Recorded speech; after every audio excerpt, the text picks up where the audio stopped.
We want to introduce the Baroque by comparing two paintings, one by Peter Paul Rubens, one by Rembrandt. One is a Catholic painting, one is a Protestant painting, and I think that they really show the conflict that exists at the period. This term, the Baroque, covers this whole period in the 1600s, but really can mean so many different things, whether we're in Italy looking at Caravaggio, or we're in Spain with Velázquez, or a more classicizing Baroque, which we see in Poussin. France and Guercino, or in the north, even, just as you mentioned, the two artists who live very close to one another, whose work is so different, Rembrandt and Rubens, because Rubens is in the Catholic part of what once was Flanders, and is now part of Spain, right? Yeah. And then Rembrandt, right nearby in what's today Holland, and was then Holland, which was an independent republic. And it's a split that's not only political, but it's a split that is now religious as well. Exactly. So there's Protestant Holland, where Rembrandt is, and the Catholic part of Flanders, which is where Rubens is. And this has an impact not only on style, but on the very subject matter of artwork. Everything, really. And really, the reason that painting is even made, its purpose in society is shifted. Yes, completely right. Rubens is really, he's still getting commissions from the church, Absolutely. which Rembrandt is not going to be able to do in the Protestant country. And it's useful that the church is in control still of so much of Europe, because he's getting commissions in much of Catholic Europe. Yes, and he's really, very successful with all of those commissions, and from the royal families of Europe.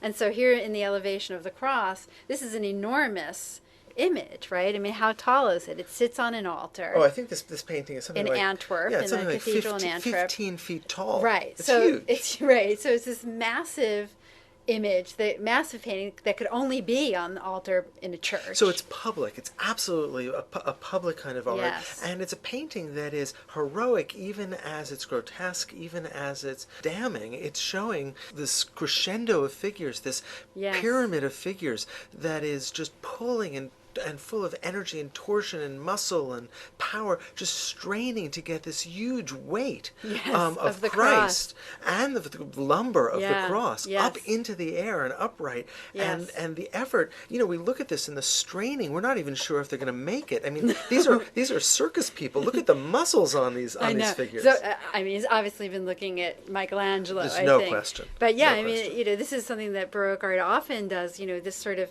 way that the figures are joined together in one it's a mass. action. It's a single animal, Yes. really, with hundreds of limbs seemingly, or dozens of limbs. And also so Baroque, we can see this in Caravaggio also, is the fact that not only do we have this diagonal line for Which the composition. actually really splits the canvas in two, doesn't it? Into two triangles. And then it also is a diagonal line which is receding in space. And so it's an incredibly powerful, dynamic line there. And it's the cross is literally being raised and moved right into our space. And that's something that is also so typical of the Baroque. So it's very powerful in that sense that it's going to enter to us.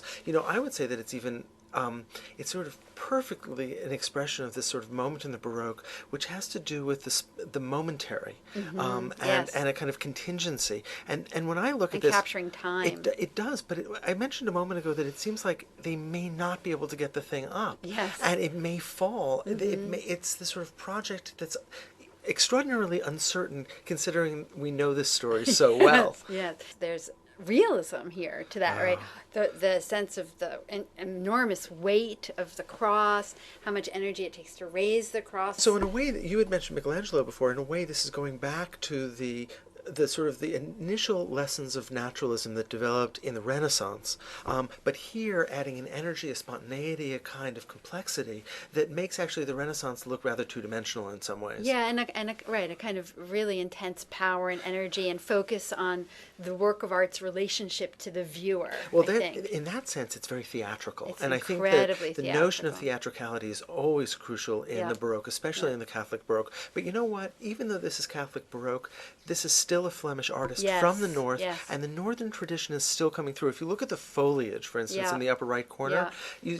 you get a sense of that kind of specificity, Right. which goes all the way back to Van Van Eyck. Eyck, right. Absolutely. Or how about the little dog in the left-hand Yes. corner? Or even sometimes I notice this, the way that the light shines on this figure's armor Absolutely, here. absolutely. All of that is, I think, coming from the northern tradition. There's also a kind of sensuality here in Christ's body. There's Yeah. a kind of Like power and twists. massiveness. Actually, when you had mentioned Michelangelo before, I see Michelangelo in the Yes. body of Christ because his majesty, his divinity, is here expressed through the power of his body. Yeah. And through this sort of beautiful twisting and torsion in his body, Now as he looks up to God and says, Father, forgive them for they know not what they do. And this is that moment of real. It's a very It's an powerful intense moment. It's extraordinary. And Rubens makes it all very, very real and very close to us on the altar of a church 15 feet high. Wow. Yeah. So that's one view of the human body, and I think it's really instructive to compare the Rubens view with Rembrandt's view of the human body, which deals with a very different part of the Baroque. But here is the Rembrandt that we chose to. Could we have chosen a more different image to compare it to?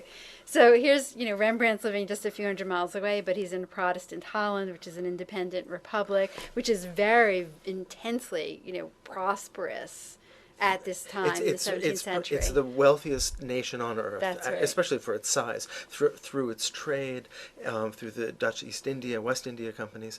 But the painting stylistically couldn't be more different. Right, but even before that, we have to say, well, who's buying the art? Okay, so right, because this is not art for the church anymore. There's a huge middle class and upper middle class in Holland, and everybody is buying art. I mean, there's so much money that there's money around to buy paintings. And it's a and good they're not thing. putting it in churches, they're buying it for their living rooms and their dining rooms and their meeting halls.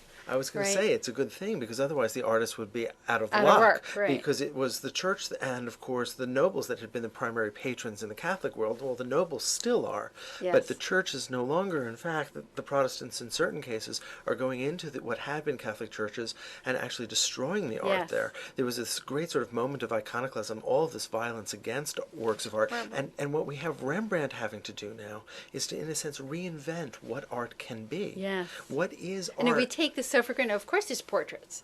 Of course there's still lifes. Of course there's landscapes. Yes. But this is Or the genre first time, paintings. right? But this is the first time these things get painted, really. It's the first time that they really take center stage, certainly. Right. There's not the backdrop of an Annunciation scene, for example. And so here's a really interesting image, and it's interesting for a couple of different reasons. Here's an artist saying, okay, one of the ways that I can make a living is to do portraiture. And in this case, it's a group portrait, Yes. which is not so different from... This is a very Dutch genre, or Dutch type of painting, I think. I don't know if It it is. existed in any other place, really. It is. It always reminds me a little bit of the kinds of group photographs you had taken of you when you were in grade school. Right, exactly, your class. And that's exactly what this is. This is a group of people who are studying with this famous doctor, Dr. Tulp. So these are his students. His students. And so he's demonstrating on a cadaver. Right, and it was a sort of hot topic at the time, to study anatomy and sort of the beginnings of science, and people would take classes and pay to go to anatomy lessons. And what would have happened is that each of these people would have contributed a sum of money To have their portrait included. And sometimes I think it worked so that if you paid more money, you were up front in larger portraits, group portraits, and if you paid less money, you were in the back. And and then this would get hung in the place where they met or something like that. But Rembrandt is doing something really interesting here, which is that unlike the photograph in grade school that I was mentioning a moment ago, they're not lined up. There's a kind of interaction. There's Right. a central focus, clearly, which is the anatomy lesson itself. But there's a kind of activity here. Yes. There's a kind of naturalism, a kind of realism in terms of the way that people relate to each other Absolutely. and occupy space, which is different from the theatricality that we saw in the Rubens. It's still some theatricality. Yes, absolutely. Yeah, it's, because it's completely invented. It's important to remember to have in your mind, and maybe we should have put one up, a sort of image of a class photo, and everybody sort of addressing the viewer, sort of looking out in a kind of very stiff way. And that's exactly the kind of group portrait that existed before Rembrandt. And Rembrandt is really doing something entirely new by bringing that kind of Baroque drama, although in a very understated kind of way, into a group portrait, so that we have this moment where Dr. Tulp is demonstrating the ligaments and the muscles or something in the arm and how they move the fingers, and all of the students are watching, and some are watching more closely than others, and there's even a little bit of a sense that someone has walked into the room as the figure sort of in the back upper center looks up at us. And so okay, we don't have the drama of the elevation of the cross, but we do have a kind of much more intimate kind of focus. Yeah, but drama nonetheless. It is. And it's an intimate kind of focus that is quieter, that's more serious in a sense, of purpose, and that is, in a sense, more intellectual. It's so interesting to think about the differences in the way in which the body is thought of. Because, of course, in contemporary Dutch society, everybody is very formally dressed here. Yes. The only skin that's really being shown, at least by the living, are the faces and the hands. Very few hands, though. Only in the case of the doctor. Right. And all rest is a rather neutral kind of gray and white. Yeah.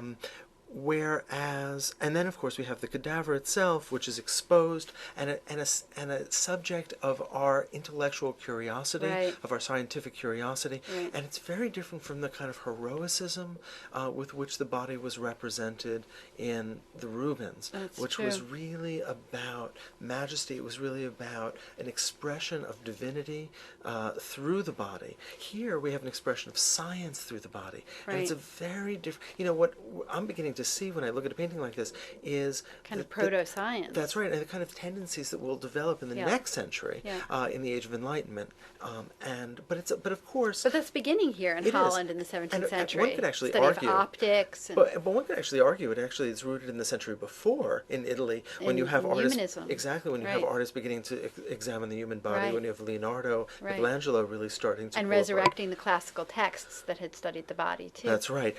But it's interesting that you say resurrect, because here we have a cadaver that seems that there's no way. Resurrection. There's no resurrection. No. This is true death in that sense. And there's something very sort of brutal, matter-of-fact, and very forthright about the representation of death here. It's true. And, what strikes me, too, is that this is still so Baroque. This cadaver is slightly foreshortened. The way that there is a little bit of the Caravaggio-esque light shining down on the tenebrism is right there, absolutely. The way everything is very close to the viewer. It's funny, this looks nothing like the Rubens, and yet there is some commonality that we can describe as Baroque. So the Baroque was really this complicated set of political issues, religious issues, economic issues, and lots of different kinds of threads all over Europe.